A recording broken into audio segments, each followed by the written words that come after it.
সময় চলতে থাকে সময়ের স্রোতে। এর মাঝে সাকিব এবং সাদিয়ার প্রেম জমে একদম ক্ষীর হয়ে যায়। তাদের প্রেমের গতি চলে একদম ট্রেনের মতো। কিন্তু মাঝপথে সাদিয়ার বাবা তাদের প্রেমে একটা বিশাল বড় আক্কালা বাঁশ ঢুকিয়ে দেয়, যার ফলে সাদিয়া সাকিবের থেকে দূরত্ব বজায় রাখে। কিন্তু সাকিব তো সাকিবই, সে তো বিসমিল্লা বলে প্রেমে পড়ে গেছে। এখন সে তো এখন তো তার সাদিয়াকেই লাগবে। সাদিয়ারা আরশিনগরে শিফট হয়েছে প্রায় 6 মাস। এর মাঝে তারা কোথায় ছিল বা কি করত, কোনো কিছুই জানা নেই সাকিবের। কিন্তু একটা অজানা মেয়ের প্রতি এত টান সাকিব আগে অনুভব করেনি। তাই সাকিব চাইলেও সাদিয়াকে ছাড়তে পারবে না। বর্তমান। সাদিয়া, এই সাদিয়া, সাদিয়ার বাচ্চা, তুই বাইরে আসবা নাকি তোমার বাসায় বম ফেলুম? সাদিয়াদের সাদিয়াদের বাসার নিচে দাঁড়িয়ে খুব জোরে জোরে চিৎকার করতে থাকে বোমা সাকিব। তুই নিচে নামবি নাকি বম মারুম? সাদিয়া খুব আতঙ্কে পড়ে যায়। এত রাতে যে সাকিব তার ব্যালকনির সামনে এসে চিৎকার শুরু করবে, সে কল্পনাও করতে পারেনি। সাকিব হাজারবার কল দেওয়ার পরও সাদিয়া তার কল ধরে না। ভেবেছিল সাকিব ঠান্ডা হতেই সে তাকে বোঝাবে, কিন্তু সে যে রাতের বেলা এভাবে তার বাড়ির সামনে এসে হই হুল্লোড় করবে, এটা দুঃস্বপ্নেও ভাবেনি সে। সাদিয়া হাত দিয়ে সাকিবকে ইশারা করে আর বোঝাই সে আসছে। খুব ভয়ে ভয়ে পা টিপে টিপে বাসার বাইরে বের হয় সাদিয়া। তার ব্যালকনি ঠিক নিচে বাইক নিয়ে দাঁড়িয়ে থাকে পঞ্চপাণ্ডব। সাদিয়া নিচে আসতেই সাকিব তার হাত ধরে টান দিয়ে চিপা গলিতে নিয়ে আসে। দেখছস নি কারবার, মাইয়া নে সিপাই চইলা গেল বৌমার বাচ্চা। সাকিবকে সাদিয়ার সাথে চিপায় যেতে দেখে মাহির প্রচন্ড ক্ষোভ প্রকাশ করে। সে আজ অব্দি একটা মেয়েরও হাত ধরতে পারল না। আর সাকিব মেয়ে নিয়ে চিপায় চলে গেল। পাশ থেকে মানিক বলে ওঠে, কেন, তোর কি জ্বলছে? প্রেম হলো ঠিক পাদের মতো, নিজেরটা ছাড়া অন্যটা সহ্য হয় না। মাহিরের কথা শুনে নিজেদের মুখ ধরে কালা মানিক, টাকলা রফিক, পেট মোটা মফিস হাসতে থাকে। খুব জোরে হাসা যাবে না, কারণ বোমা সাকিব এখন মেয়ে নিয়ে চিপায় ব্যস্ত। সাকিব সাদিয়াকে সোজা দেয়ালের সাথে চেপে ধরে। তুমি আমার ফোন ধরো না কেন, কি সমস্যা? সাদিয়া তার চোয়াল শক্ত করে ফেলে আর সাকিবকে ধাক্কা দিয়ে নিচে ফেলে দেয়। সাদিয়া একটু গোলুমোলু হওয়াতে তার ধাক্কার বেগ সাকিব সামলাতে পারেনি, সোজা নিচে গোবরে পড়ে যায়। সাকিব উঠে খুব শক্ত করে সাদিয়ার বাহু ধরে ফেলে। সাদিয়া নিজের কাঁধ থেকে সাকিবের হাত এক ঝটকা মেরে ফেলে দেয়। তারপর সামনের দিকে পা বাড়ায়। সাদিয়া পিছন ফিরে সাকিবের দিকে তাকিয়ে বলে। সাদিয়া গটগট করে হেঁটে যেতে থাকে। আজ অবশেষে সাকিবের সাথে তার সবকিছু শেষ হলো। সাকিব ওভাবেই দাঁড়িয়ে থাকে। আজ তার ক্রাশের থেকে সে বিশাল বড় একটা বাঁশ খেলো। চার পাণ্ডবও দাঁড়িয়ে দাঁড়িয়ে দেখতে থাকে সবটা। হারে আমার বোমার বাচ্চা শেষমেশ ছেঁকা খাইয়া বেকা হইয়া গেল। মানিকের কথা শুনে সকলে অট্টহাসিতে ফেটে পড়ে। কেউ কল্পনাও করতে পারেনি যে সাকিবও প্রেমে পড়বে, তাও এতটা গভীরভাবে। শালার ভাই, এই বোমার বাচ্চা ইট নিয়ে কই যায়? ওরে বাপরে! সাকিব ইট নিয়ে সাদিয়ার পিছনে দৌড় লাগায়। সাদিয়া ভয়ে নিজের সমস্ত শক্তি দিয়ে দৌড়ানো শুরু করে। বাড়ির চারপাশে ইট দিয়ে সাদিয়াকে ধাওয়া করে সাকিব। আর সাদিয়াও নিজের সমস্ত শক্তি দিয়ে দৌড়তে থাকে। শালার ভাইরা, ধর বৌমারে সেমরি মাথা ফাটাইব ওই। মাহিরের কথা মতো সকলে ছুটে যায় সাকিবকে আটকাতে। অকালে তামিমের হাতে মার খাওয়ার ইচ্ছে নেই তাদের। চারজন সাকিবকে ঝাপটে ধরে, শুধু ধরে বললে ভুল হবে, সে যেন নড়তে না পারে, রীতিমতো এতটাই জোরে ধরে। মাহির ভাই বাঁচান! সাকিব তুমি প্লিজ এমন করো না। সাকিব নিজের সর্বোচ্চ শক্তি লাগিয়ে দেয় নিজেকে ছাড়ানোর জন্য। আজকে আর কেউ সাদিয়াকে বাঁচাতে পারবে না। মাথা তার ফাটাবেই সাকিব। আমাকেও না হওয়া ভাবি, আপনি বাইতে যান গা, এই বৌমারে আমরা সাইজ করতেছি। মাহির বলতে দেরি সাদিয়ার দৌড়ে বাড়ির ভিতরে ঢুকতে দেরি নেই। সাকিবের কথাকে পাত্তা না দিয়ে সাদিয়া নিজের প্রাণ বাঁচিয়ে পালায়। সাকিব বা শান্ত হ ভাই, তুই বেড়া মানুষ, প্রেমের শেখা খাইলে হইব। মাহিরের কথা মোটামুটি গায়ে লাগে সাকিবের। আসলেই তো, সে তো ছেলে মানুষ, এত পাগলামো তার দ্বারা মানায় না। সাকিব শান্ত হয়ে যায়। বাকিরাও তাকে ছেড়ে দেয়। এ তো বাপের বেটা, সাব্বাস বেটা, আইসা খাই। চারজন একসাথে হাততালি দিয়ে ওঠে। এই তো, বোমা সাকিব তার আসল রূপে ফিরে এসেছে। চা খাওয়ার কথা শুনে সাকিবের চোখ ছলছল করে ওঠে। বাকিরাও কিছু বুঝতে পারে না, হঠাৎ হলোটা কি, চা খাওয়ার সাথে চোখে পানি আসার সম্পর্ক কি। কি হয়েছে সাকিব, কান্দোস কেলা? চল চা খাই। সাকিব আফসোসের সাথে বলে ওঠে। আর বাকিরা মাথায় হাত দিয়ে ওঠে। এই বলল সাদিয়াকে মনে রাখবে না, আর এক্ষুনি সাদিয়া চা খেতে বলে সে ইমোশনাল হয়ে গেল। চারজনই সাকিবের পিঠে কিলঘুষি মারতে থাকে। হালা গরিবের কবির সিং, যা সর। চারজন সাকিবকে ধরে বাইকে বসায়। কেউ কখনো ভাবতেও পারেনি সাকিবও কারো প্রেমে পড়বে, তাও এত জোরালো ভাবে। সাকিবকে ধরে সকলে নিয়ে আসে তামিমের পার্টি অফিসে। তামিম তখন অফিসে বসে ল্যাপটপে চোখ লাগিয়ে রেখেছিল। মানিক, মফিস, মাহির, রফিক সাকিবকে নিয়ে সোজা বাইরের বড় লনে বসে। সাকিবকে দেখে মনে হচ্ছিল সে কাঁদবে, কিন্তু না, ছেলে মানুষ তো কাঁদে না। তার উপরে সে বোমা সাকিব, তার একটা নাম রয়েছে এলাকায়, কাঁদলে তো বেইজ্জতি হয়ে যাবে। দাঁতে দাঁত চেপে সাকিব পাথর মূর্তির মতো পাথরের মূর্তির মতো বসে থাকে। থাক, কান্দিস না রে সাকিব, তোর কপালই খারাপ। তুই নিজেই তো একটা কালসাপ, তোরে আবার বিষ লাগবো কেমনে? তামিমের কণ্ঠস্বর কানে ভেসে আসতেই সকলে পিছনে ফিরে তাকায়। হাত ভাঁজ করে চুপচাপ দাঁড়িয়ে আছে তামিম। সাকিব প্রচন্ড আফসোস নিয়ে তামিমের উদ্দেশ্যে কথাটি বলে। তার এক আকাশ পরিমাণ আফসোস দেখে যে কেউ বলে দিবে তার মনে বড় কষ্ট। মাহিম সাকিবের থেকে সরে একটু দূরে গিয়ে দাঁড়ায়। ভাই, আমাগো বম্মাই সেকা খাইছে। ওই প্রেমে পড়লো কবে? ভাই, কোচিং এর ইংলিশ ম্যাডামের মায়া সাদিয়ার লগে টেম্পু চলে ভালোই। তোরে পড়াইতে পাঠাইছিলাম নাকি প্রেম করতে? তামিম লজ্জায় আর তামিমের দিকে তাকায়। সাকিব লজ্জায় আর তামিমের দিকে তাকায় না, মাথা নুয়ে রাখে মাটির পানে। তামিম খুব কড়া দৃষ্টিতে সাকিবের দিকে তাকায়, কারণ সাকিবই একমাত্র ব্যক্তি যিনি ইতিহাসে সর্বশ্রেষ্ঠ রেজাল্ট করেছিল মাত্র 1.30 পেয়ে। এত ভালো রেজাল্ট করার পরও সে কিভাবে প্রেম করতে চায় আল্লাহ মাবুদ জানে। মানুষের বিন্দুমাত্র লজ্জা তো থাকা উচিত। তামিম আর কোনো কথা না বাড়িয়ে চুপচাপ নিজের কেবিনে চলে যায়। সাকিব তখনও মাথা নিচু করেই রাখে। তামিম যাওয়ার সাথে সাথে সাকিব মাহিরের দিকে তাকায়। ওলে আমার প্রেমিক রে, একে তো শেখা। ওলে আমার প্রেমিক রে, একে তো শেখা খাইছোস। তার উপর কথা নায়কা নায়কা, যা সরসালা। সাকিব উঠে নিজের জুতো খুলে মাহিরকে মারার জন্য তাড়া করে। অপর প্রান্তে মাহির দৌড়ে সোজা তামিমের কেবিনে চলে যায়। এখন একমাত্র তামিমই পারে তাকে সাকিবের ক্রোধ থেকে বাঁচাতে। মাহির এসে সোজা তামিমের কেবিনে ঢুকে পড়ে। ও ভাই, বৌমা পাগল হয়ে গেছে, বাঁচান। তামিম কিছু না বলে শুধু এদের কাণ্ড কারখানা দেখে। ভেবেছিল পড়াশোনা করে তার পঞ্চপাণ্ডব একটু মানুষ হবে, কিন্তু না, এরা শুধরানো নয়। মাহির তামিমের চেয়ারের পেছনে সোজা হয়ে দাঁড়িয়ে পড়ে। সাকিব নিজের বোম নিয়ে কেবিনে চলে আসে। এক এক করে বাকি তিনজনও কেবিনে হানা দেয়। আইসে, আমি বাইর হমো, আর তুই আমার ইয়াক্কা বুলবুল করে দিবে। এত সোজা না, আমি যাতে মাতাল হলেও তাহলে ঠিক। সাকিব এবং মাহির চরম তর্কে জড়িয়ে পড়ে। সাদিয়ার রাগ সাকিব আজকে মাহিরের উপরে তুলবে বলে ঠিক করে। তামিম তখন চুপ। এক পর্যায়ে সাকিব এবং মাহিরের ঝগড়া এতটাই বেড়ে যায় যে উপস্থিত সকলেই মোটামুটি বিরক্ত। একদম মেয়ে মানুষের মতো ঝগড়া শুরু করে দেয় সাকিব এবং মাহির। তাদের প্রতিটা বাক্য ছিল একজন আরেকজনকে পিঞ্চ মেরে কথা বলা। ছোট থেকে এই অবধি দুজন দুজনের সমস্ত অপকর্মগুলো তামিমের সামনে এক এক করে তুলে ধরতে থাকে। ভাই, এই বৌমার বাচ্চা ছোটবেলায় আপনার পকেট থেকে বিড়ি চুরি কইরা খাইছিল। তামিম রাগী দৃষ্টিতে তাকায় সাকিবের দিকে। সাথে সাথে সাকিব নিজেকে ডিফেন্ড করা শুরু করে। মিছা কথা ভাই, ওই টাকার মধ্যে 500 ভাগ ও নিজে নিছিল। না ভাই, আসা কথা। সাকিব এবং মাহির ঝগড়ার এমন পর্যায়ে চলে যায় যেন পুরো পার্টি অফিসে আগুন লেগে যাবে। সকলে তাদের থামাতে ব্যস্ত হয়ে পড়লেও তামিম একদম চুপ হয়ে থাকে। তার নীরবতা বলে দিচ্ছে আজকে দুজনের পিছনে ছাল উঠবে। সকলে যখন তুমুল ঝগড়াতে ব্যস্ত, তখন তামিম উঠে দাঁড়ায়। তার উঠে দাঁড়ানো দেখে পরিবেশ একদম শান্ত হয়ে যায়, যেন নিঃশ্বাস ফেললেও তার শব্দ শোনা যাবে। তামিম উঠে নিজের পাঞ্জাবির হাতা জড়িয়ে উপরে উঠাতে থাকে। পঞ্চপাণ্ডব 5 দিকে দৌড় দেওয়ার জন্য রেডি হয়, কিন্তু কোনো লাভ হয় না। তার আগেই কোপা শামসু দরজা বন্ধ করে ভিতরে ঢুকে পড়ে।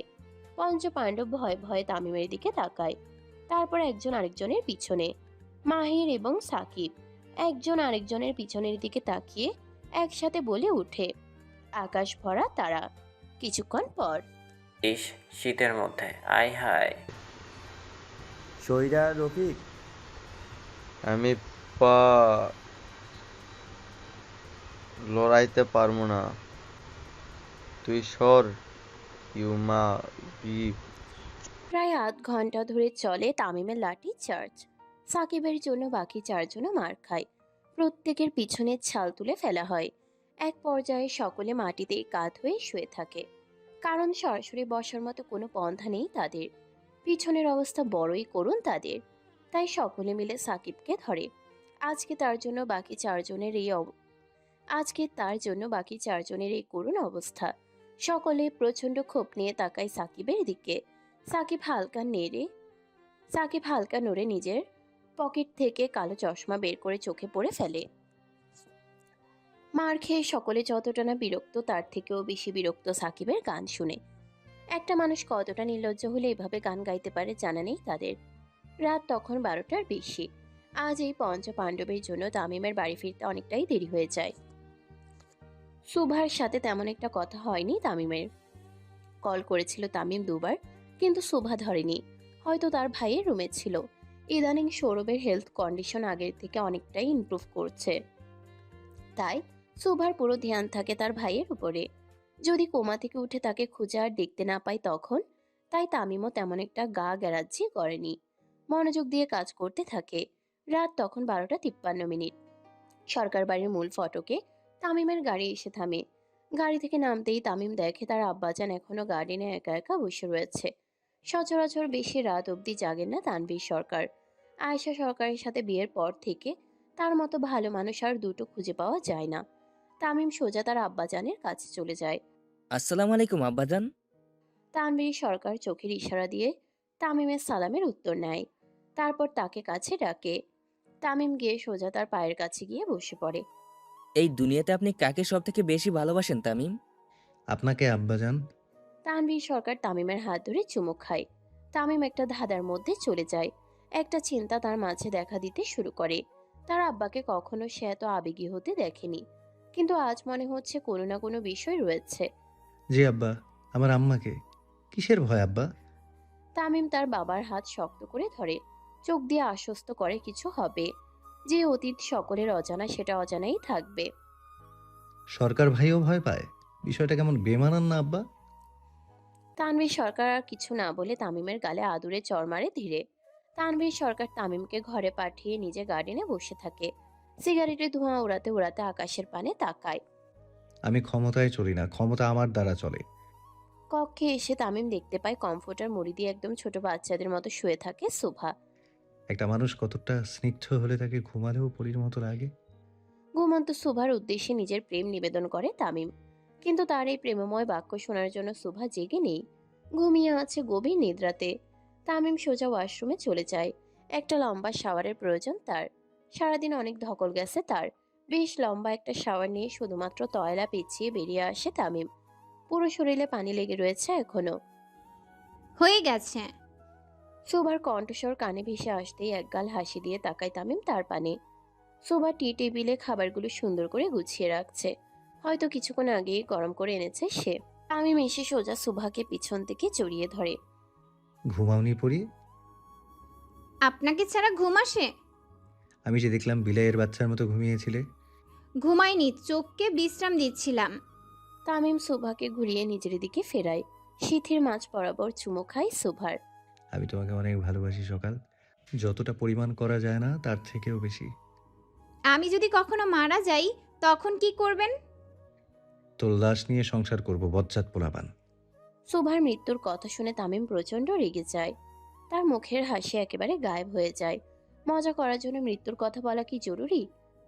Sorry Tamim, so sorry. ছাড়। না। ছাড়তে বলছি। না। তুই ছাড়বি কি না? তামিম প্রচন্ড রেগে যায়। সুভাকে সরিয়ে চুপচাপ গিয়ে বেডে বসে পড়ে। তামিমের এই উপেক্ষা সুভার মনেও দাগ কেটে যায়। সে না হয় একটা মজা করেই ফেলেছে, তাই বলে এত রাগ করতে হবে তামিমের? সুভাও কপাল কুঁচকে গিয়ে বসে পড়ে সোফাতে। সেও কোনো কথা বলবে না তামিমের সাথে। এভাবেই কিছুক্ষণ কেটে যায় তাদের। দুজনেই মুখে কুলু পাতে। কেউ কারোর সাথে কোনো কথাই বাড়ায় না। এক পর্যায়ে তামিম সুভা একজন আরেকজনের দিকে তাকায়। সুভা কিছুক্ষণ তাকিয়ে থাকে, তারা দুজন দুজনের পানে। সুভা তামিমকে দেখে মনে মনে বলে, এক পা কবরে চলে গেছে, এর উপরে আর কি রাগ করব, থাক মাফ করে দেই। অপর প্রান্তে তামিমও সুভাকে দেখে মনে মনে ভাবে, 2 দিনের ছেড়িস, সংসারের আর কি বুঝে? নাক টিপলে দুধ বের হবে, থাক মাফ করে দিই। দুজন দুজনের পানে তাকিয়ে উল্টোপাল্টা লজিক ভেবে উঠে দাঁড়ায়। তারপর একজন আরেকজনের কাছে গিয়ে শক্ত করে জড়িয়ে ধরে। সরি। আমিও সরি বউ, তোকে ছাড়া আমি পাগল হয়ে যাব সকাল। মৃত্যুটা যেন আমার আগে হয়। আপনি এত সহজে মরবেন না তামিম। তুই কিভাবে জানলি? শয়তানরা এত সহজে মরে না তামিম। তুই কি করে জানলি? আপনি এত সহজে মরবেন না তামিম। সুভার বাচ্চা। তামিম সুভার দুগালে হাত দিয়ে নিজের কপালে তার কপাল ঠেকায়। সুভা তামিমকে শয়তান উপাধি দিয়েই দৌড় লাগায়। সোজা ব্যালকনিতে গিয়ে দোলনার পিছনে দাঁড়িয়ে পড়ে। তামিমও সুভার পিছু নেয়। তামিম এদিক গেলে সুভা ওদিক চলে যায়। এভাবেই দোলনার এদিক ওদিক ছোটাছুটি করে দুজনে। এক পর্যায়ে হাঁপিয়ে সুভা দোলনাতেই বসে পড়ে। পরক্ষণেই তামিমও এসে তার পাশে বসে পড়ে। দুজনে খুব হাঁপাতে থাকে। তামিম সুভার কোমর ধরে একদম শুয়ে পড়ে দোলনাতে। পরি, জি। I love you. I love you more. তুই কখনো আমাকে ছেড়ে যাস না প্লিজ। কখনো যাব না, সারা জীবন আপনাকে জ্বালিয়ে মারব। সত্যি তো? 3 সত্যি। মনে রাখিস, মুসলমানের এক কথা, তুই যা ইচ্ছে তাই করতে পারিস, শুধু ছেড়ে না গেলেই হবে। মানে যা ইচ্ছে তাই করতে পারি? হুম। জিন্স পরতে পারি? হ্যাঁ পারো। Short dress? হুম। বিকিনি? যা ইচ্ছে তাই করতে পারো। ওয়াও তামিম, আপনি এত ভালো। যা ইচ্ছে তাই পড়ো, শুধু সব কিছুর উপরে বোরখা পড়ো। শয়তান সরকার। নাটকবাজ, এত সিরিয়াল কেন দেখিস তুই? আপনিও তো দেখেন, না হলে এখন বিগ বসের ডায়লগ কিভাবে দিলেন? শালার জিন্দেগি, একটা কথা বলেও শান্তি নেই। লাখে একটা বউ পাইছি, কথায় কথায় স্বামীকে অপমান করে। আর আপনি যে আমাকে রোস্ট করেন তার বেলা? তামিম সুভার গাল টিপে ধরে, তাকে শক্ত করে জড়িয়ে ধরে। সুভাও খুব শক্ত করে জড়িয়ে ধরে তামিমকে। সে অনুভব করে তামিম কিছু একটা নিয়ে ভয় পাচ্ছে। তামিম সরকার ভয়ও পায়। তারপরে মুখ ফুটে কিছু বলতে পারে না সে। মুখ ফুটে কিছু বলা মানে নিজের স্বামীর ক্ষমতার উপরে সন্দেহ করা। তাই সে ঠিক করে চুপচাপ থাকবে। কিন্তু হঠাৎ তামিমের হলোটা কি? কিছু ভেবে কুল কিনারা করতে পারে না সুভা, তাই চুপ করে থাকে। দেখাই যাক না প্রকৃতি কোন দিকে নিয়ে যায় তাদের। পরদিন সকালবেলা বিছানাতে বসে শপথ করতে থাকে সাকিব। যেহেতু তার ব্রেকআপ হয়েছে, সেহেতু সে কারো আর প্রেম হতে দিবে না। নিজেও সিঙ্গেল থাকবে, অন্যদেরও রাখবে। বিছানায় বসে শপথ করতে করতে সাকিব দেখে পেট মোটা রফিক সুন্দর মতো ওয়াশরুম থেকে বেরিয়ে আসে, গোসল করে। কপাল কুঁচকে তাকায় সাকিব তার পানে। এত শীতে যেখানে সে ঠিক মতো প্রাকৃতিক ডাকে যায় না, সেখানে গোসল। বিষয়টা কেমন যেন তেল ছাড়া পরোটা ভাজার মতো। পাশ থেকে মানিক নাকে হাত দিয়ে উঠে দাঁড়ায়। এই সাকিব্বা, তুই গোসল করস না কয়দিন? শরীর থেকে গন্ধ বের হয়। সাকিব চুপচাপ বসে থেকে পেট মোটা রফিকের কাণ্ড দেখতে থাকে। এত সুন্দর করে রেডি হচ্ছে সে, বিষয়টা সন্দেহের। অপর প্রান্তে সাকিবের থেকে এত ঠান্ডা প্রতিক্রিয়া পেয়ে কালামানিকও চিন্তায় পড়ে যায়। কোনো ঝামেলা ছাড়াই সে চুপচাপ অপমান মেনে নিল। ছ্যাঁকা খেয়ে কি মান অপমান বোধ সে হারিয়ে ফেলেছে? সাকিবা, তুই ঠিক আছস নি? সাকিব মানিকের হাত ধরে তার কান নিজের মুখের সামনে আনে। বোমা মানে? সাকিবের কথা শুনে মানিকের টনক নড়ে। পেটলু খাওয়ার প্রতি ফোকাস বাদ দিয়ে নিজের প্রতি ফোকাস দিচ্ছে। এক রহস্যজনক ভাব নিয়ে তাকায় সাকিবের পানে। সাকিব ইশারা করে বুঝিয়ে দেয়, কুছ তো গড়বড় হ্যায়। মানিকের মনে পড়ে কিছুদিন যাবৎ রফিক অনেক পরিমাণে পানি খেত। এবার বুঝলো কেন। কি খুললা কবে এটা? আর এদিকে আমি বেশি পানি খাইয়া বালতি বালতি মদ ছাড়া আর তেমন কিছুই পাই নাই। মানিকও বেশ বিরক্ত হয়ে যায়। সাকিব সাত সকালেও ভাট বকছে। সাকিব ইশারা করে মাহিরকে ডাকতে বলে এবং নিজে মফিজকে ডাক দেয়। পেট মোটা রফিকের পিঠ পিছনে এত কিছু হয়ে যাচ্ছে সে ঘুণাক্ষরেও টের পায় না। সে আজ নিজের দুনিয়াতে মেতে রয়েছে। চার পাণ্ডব একসাথে সাকিবের বেডে এসে বসে। সকলেই পেটলুর রূপচর্চা দেখে যেন দিন দুনিয়া থেকে তার হুঁশ জ্ঞান হারিয়ে গেছে। কিছুক্ষণ পর পেটলুর ফোনে কল আসে। রিংটোন শুনে চার পাণ্ডব ভ্যাবাচেকা খেয়ে যায়। ও রিয়া দিল চুরাকে তুনে ইয়ে কিয়া কিয়া। পেটলু রিংটোন শুনে সকলে বুঝে যায় তাদের পেটলু ভাই তলে তলে টেম্পো চালায়। डाल में कुछ काला है। পাতা লাগানা পারে না। চার পাণ্ডব মিলে সিআইডির মতো আলাপ শুরু করে দেয়। আজকে তারা একটা হ্যাস্ত করেই ছাড়বে। যেহেতু তাদের কপালে প্রেমিকা নেই, সেহেতু রফিকেরও থাকবে না। স্টাইল মারতে মারতে রফিক বেরিয়ে পড়ে। পিছনে কে এলো কে গেল কোনো হুঁশ নেই তার। রফিক বেরিয়ে পড়ার সাথে সাথে চার পাণ্ডবও তার পিছু নেয়। চার পাণ্ডব নিচে নামতেই দেখে তামিম এবং তানভীর সরকার কিছু একটা নিয়ে আলাপ করছে। সুভা তাদের চা দিচ্ছে। আয়েশা সরকারও বসা। পাশ থেকে রফিক সুন্দর মতো হেঁটে যাচ্ছে। কেউ তার দিকে ধ্যান দিচ্ছে না। চার পাণ্ডবও চুপচাপ নিচে নামতে থাকে। রফিককে কেউ কোনো প্রশ্ন করেনি, তাদেরও হয়তো করবে না। নামতে নামতে তারা যখনই সদর দরজার কাছে চলে যায়, পিছন থেকে ডাক আসে সুভার। সাত সকালে কই যান আপনারা? সাকিবের কথা শুনে তামিম ভ্রুকুচকে তাকায় তার দিকে। সে তো আরো 5 বছর আগে বলেছিলাম, এখন হঠাৎ হাঁটতে বের হলি যে? চার পাণ্ডব একসাথে চুপসে যায়, কারণ তারা কতটা বাধ্য সেটা মোটামুটি সরকার বাড়ির সকলে জানে। আসলে ভাই সাকিবের গন্ডারের চামড়া তো, আপনি যা কন সেগুলো 5 বছর পর পর ওর মনে পড়ে। তানভীর সরকার মফিসের কথা শুনে হাসতে থাকে। তারও একসময় পঞ্চপাণ্ডব ছিল। তার মধ্যে সব থেকে বেশি দুষ্টু ছিল কানা বয়রা। এদের নিয়ে যাচ্ছে তাই অবস্থা হতো। তামিমের হয়েছে ঠিক একই অবস্থা। এই সাকিব তাকে জ্বালিয়ে মারে। ওদের যেতে দিন তামিম। তানভীর সরকারের কথা শুনে তামিম ইশারা করে তাদের। অনুমতি পাওয়ার সাথে সাথে জয় বড় বাবার জয় বলে বেরিয়ে পড়ে চার ভণ্ড। আরশিনগরের কয়েকটা ক্যাফে রয়েছে খানিকটা 90 দশকের আমলের। অ্যান্ড এবং চারপাশ খুবই সুন্দর। সেখানে কফির পাশাপাশি আরো অনেক ফাস্টফুড পাওয়া যায়। ঠিক সেই রকমই একটা ক্যাফেতে বসে রয়েছে পেটমোটা রফিক এবং রিয়া। একজন আরেকজনের পানে প্রেমময় দৃষ্টিতে তাকিয়ে আছে। একদম কর্নারের টেবিলে বসে তারা, যেন কেউ ডিস্টার্ব না করতে পারে। চার ভণ্ড ক্যাফেতে এসে তার সামনের সিটে বসে পড়ে। মানিকের পিঠ পিছনে থাকায় সে খেয়ালই করেনি। তার পিছনে চার ভণ্ড ইতিমধ্যে এসে হাজির। হালার টেম্পো চালানো আমি বাইর করবো। চুপ থাক তোরা, শুনতে দে। এই সেমরির লোকে কি করে? চার ভণ্ড নিজেদের মনের আবেগ প্রকাশ করতে থাকে। অপর প্রান্তে রফিক এবং রিয়া তাদের প্রেমময় আলাপ চালিয়ে যায়। ফেসবুক প্রেম যে এতদূর গড়াবে রফিক কল্পনাও করতে পারেনি। কিছুক্ষণের মধ্যে ওয়েটার একটা বড় চিজ বার্গার নিয়ে রফিকদের টেবিলে রাখে। সেটা দেখে চার ভণ্ডর জ্বালাপোড়া শুরু হয়ে যায়। সাকিব নিজের হাত মুষ্টিবদ্ধ করে। আজকে সে রফিকের মাথা ফাটিয়ে ছাড়বে। যখনই সে উঠতে যাবে তখনই বাকিরা তাকে আটকে ফেলে। কি হয় সেটা তো দেখা উচিত। বার্গারের ট্রেটি রফিক রিয়ার দিকে দিয়ে দেয়। নাও রিয়া বার্গার খাও। Wow, thanks Rafiq. Riya burger নিয়ে সস ঢালতে থাকে। রফিক সৌজন্যের হাসি টেনে বলে, শুধু থ্যাঙ্কস। রিয়া বেশ লজ্জা পায়। সচরাচর ছেলে মেয়েরা কিস করে রেস্টুরেন্টে চিপায় গিয়ে। রফিকও হয়তো তাই চাচ্ছে। তুমি কি চাচ্ছ? ফালতু কথা বলি না সেমরি, আধা আধা ভাগ করো। পিছনের টেবিল থেকে খুব উচ্চস্বরে হাসির আওয়াজ ভেসে আসে। চার ভণ্ড এটা ভালো মতোই জানতো রফিকের কাছে খাবার আগে ভালোবাসা পড়ে। চার ভণ্ড এক এক করে বাইরে আসতে থাকে। তাদের দেখে রিয়া বেশ লজ্জা পায়। সকলের সামনে তার ইজ্জতের ফালুদা করা হলো। রিয়া উঠে রাগ করে যেতে থাকে। সাকিবের টিটকারি শুনে রিয়া আরও রেগে যায়। এরা যে নোবেল প্রাপ্ত ভণ্ড এটা প্রমাণিত। রিয়া চলে যাওয়ার পর সকলে এসে রফিকের মুখ বরাবর দাঁড়ায়। তারপর তাকে ধরে ইচ্ছে মতো রামধোলাই দিতে থাকে।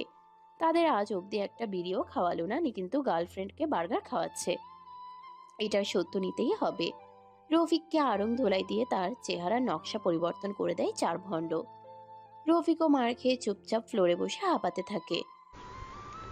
এর থেকে ভালো রিয়ার কাছে চুম্মাই খাইতাম। শালার ভাইরা এত কেউ মা রে। চার ভণ্ড কিছু না বলে চুপচাপ তার দিকে তাকিয়ে থাকে। মনে হচ্ছে আর কিছু বললেই বিপদ, তাই নিজের মুখে তালা মেরে নেয় রফিক। যা খেয়েছে এটাই যথেষ্ট। বেশ কিছুদিন পর পরন্ত বিকেলে সরকার বাড়ির গার্ডেনে বসে দোল খায় সুভা। পিছনে কাজের মেয়ে ফুলি তাকে ধাক্কা দিচ্ছে। সুভা দড়ি এবং পিড়ি দিয়ে দোলনাটি নিচে বানিয়েছে, কারণ লোহার দোলনায় তার তেমন আনন্দ লাগে না। তাই মন থেকে আনন্দ অনুভব করতে নিজে দোলনা বানিয়ে দোল খেতে থাকে। এভাবে প্রায় অনেকক্ষণ ধরে দোল খেতে থাকে সুভা। মাঝে তামিম অনেকবার কল দেয় তাকে, কিন্তু সে তো অন্য কাজে ব্যস্ত। ফোন তার 10 হাত দূরে, তাই 13টি মিসড কল তার কান অব্দি পৌঁছাতে পারেনি। সুভা যখন মনে সুখে দোল খেতে ব্যস্ত, তখন তামিম তার গাড়ি নিয়ে সরকার বাড়িতে প্রবেশ করে। সোজা সরকার বাড়ির ভিতরে চলে যায়। শুভা, এই শুভা। পরপর 4 থেকে 5টা ডাক দেওয়ার পরও সুভার কোনো উত্তর পায় না তামিম। তড়িঘড়ি করে উপরে যেতে থাকে সুভাকে ডাকতে ডাকতে। ষাঁড়ের মতো চেঁচাচ্ছিস কেন বাপ? আসসালামু আলাইকুম আম্মা। আমি আপনার মেয়েকে খুঁজছিলাম। সে বাসায় থাকলে তো পাবি। কই গেছে? বাগানে যা, দোলনা বানিয়ে দোল খাচ্ছে। রাগে তামিমের চোয়াল শক্ত হয়ে আসে। 13টি কল না ধরার ফলে তামিমের কলিজার পানি প্রায় শুকিয়ে গেছে। সেখানে সে আরাম করে দোল খাচ্ছে। রাগে নিচে নামতে থাকে তামিম। একদম সোজা গার্ডেনের শেষ অংশে চলে যায়। প্রচন্ড রাগ নিয়ে গার্ডেনের শেষ অংশে যেতেই সুভাকে দেখে তামিমের রাগ গলে পানি হয়ে যায়। সন্ধে নামার আগে প্রাকৃতিক যেমন তার সব সৌন্দর্য ঢেলে দেয় ত্রিভুবনে, ঠিক তেমনই সন্ধে নামার আগে প্রকৃতি যেমন তার সব সৌন্দর্য ঢেলে দেয় ত্রিভুবনে, ঠিক তেমনই যেন সুভাকে সমস্ত রূপ ঢেলে দেওয়া হয়েছে। সুভা আজকেও মেরুন রঙের কুর্তি পরে রয়েছে, চুলগুলো বরাবরের মতোই খোলা, চোখে হালকা কাজল এবং ঠোঁটে সেই চিরচেনা হালকা লাল লিপটেন। বাতাসে সুভার চুলগুলো যেন সমান তালে দোল খাচ্ছে। তামিম এক দৃষ্টিতে তাকিয়ে থাকে সুভার পানে। মাশাআল্লাহ, এ কেমন সৃষ্টি আপনার খোদা, চোখেই তো সরে না। তামিম আস্তে আস্তে সুভার কাছে যেতে থাকে। তারপর একটা চেয়ার নিয়ে সুভার সামনে বসে পড়ে। হুট করে তামিমের সামনে বসে পড়ায় বেশ চমকে ওঠে সুভা। সুভা দোলনায় বসে দোল খায় এবং তামিম চেয়ার নিয়ে তার সামনে বসে পড়ে। খপ করে ধরে ফেলে সুভার পা। একটুর জন্য পড়তে পড়তে বেঁচে যায় সুভা। পড়ে যাব। ধরে নেব। তামিম সুভার পা ধরেই বসে থাকে। না নিজে স্বরে আর না সুভাকে দোল খেতে দেয়। কিছুক্ষণ পর পকেট থেকে একটি পায়েল বের করে সুভার পায়ে পরিয়ে দেয় তামিম। তারপর খুব ডিপলি সুভার পায়ে কিস করে। বেশ লজ্জা পায় সুভা। ততক্ষণে তামিমের পিছনে পঞ্চপাণ্ডব এসে হাজির হয়। সবাই দেখছে তামিম। হ্যাঁ, এই চোখ বন্ধ, এই চিকনি আমার। তামিমের কথায় সুভা আরো বেশি লজ্জা পায়। তার গাল দুটো রক্তিম বর্ণ ধারণ করে। তামিম উঠে সুভাকে বুকে টেনে নেয়। এত লজ্জা কেন বাবু? আমি তো তোমার আপন স্বামী। আমি সব সময় এমন কিছু করেন যেটার ফলে আমি লজ্জা বোধ করি। রাতের বেলায় এই লজ্জা কই থাকে বউ? উফ তামিম। তামিম খুব জোরে জোরে হাসতে থাকে। সুভাকে সে লজ্জার শেষ সীমানায় নিয়ে গেছে। আর ঘাটানো ঠিক হবে না। হুট করে কোলে তুলে নেয় সুভাকে। তামিম কি করছেন? নো মোর ওয়ার্ড পড়ি। তামিম সুভাকে কোলে নিয়ে সামনে যেতে থাকে, একদম সরকার বাড়ির মাঝ বরাবর। তারপর সেখানে আরেকটু দোলনায় বসিয়ে দেয়। পুরোটাই সোনালী রঙের। কি সুন্দর দোলনা তামিম, কবে বানাতে দিয়েছিলেন? আজ থেকে 4 দিন আগে, যেদিন আপনি ছাদে বসে দোল খাচ্ছিলেন। ওয়াও, কিন্তু এটা সোনালী কেন? সোনার রং সোনালি হয় সোনা। তামিমের কথা শুনে আকাশ থেকে পড়ে সুভা। তামিম স্বর্ণের দোলনা বানিয়ে এনেছে তার জন্য। তাই বলে স্বর্ণের দোলনা তামিম? আমি তোমাকে হীরার শাড়িও পরাতে পারি, এই ক্ষমতা তোমার স্বামীর আছে বউ। সুভা আর কিছু না বলে চুপচাপ তামিমের দিকে তাকিয়ে থাকে। রূপকথার গল্পে সে শুধু এই জিনিসগুলো সম্পর্কে পড়েছিল, কিন্তু আজ সত্যি সত্যি তার জন্য কেউ একজন স্বর্ণের দোলনা নিয়ে হাজির হলো। আমাকে কিছু গিফট দেবে না বউ? কি দিব? রুমে চলো, বোঝাচ্ছি। না, আপনি অলরেডি দুপুরে অনেক জ্বালিয়েছেন, আর না। তামিম সরকারের ডিকশনারিতে না বলে কোনো ওয়ার্ড নেই বউ। তামিম প্লিজ। কে শুনে কার কথা? তামিম সুন্দর মতো সুভাকে কোলে তুলে নিজেদের রুমে যেতে থাকে। সুভা প্রচন্ড হাত পা ছুটাছুটি করে, কিন্তু কোনো লাভ হয় না। সে মেতে আছে সুভা নামক নেশাতে। আই নিড ইউ সকাল। সুভাকে নামিয়ে ইচ্ছে মতো কিস করতে থাকে তামিম। পুরোপুরি উন্মাদ হতে থাকে সুভার মাঝে। সুভাও একটু একটু করে নিজেকে বিলীন করতে থাকে। সেও মত্ত হতে থাকে তামিমের মাঝে। বাথটবে তামিমের উপরে চুপচাপ বসে থাকে সুভা। তামিমের হাতে থাকা গোল্ডেন ব্রেসলেটটি বারবার ঘুরিয়ে ঘুরিয়ে দেখতে থাকে। তামিম। জি পড়ি। আপনি সব সময় এই ব্রেসলেট পরেন কেন? এটা আমার দাদাজান তাজউদ্দিন সরকারের ব্রেসলেট, শোনা। আমার আব্বাজান তার যুবক বয়সে পড়েছে, এখন আমি পড়ি।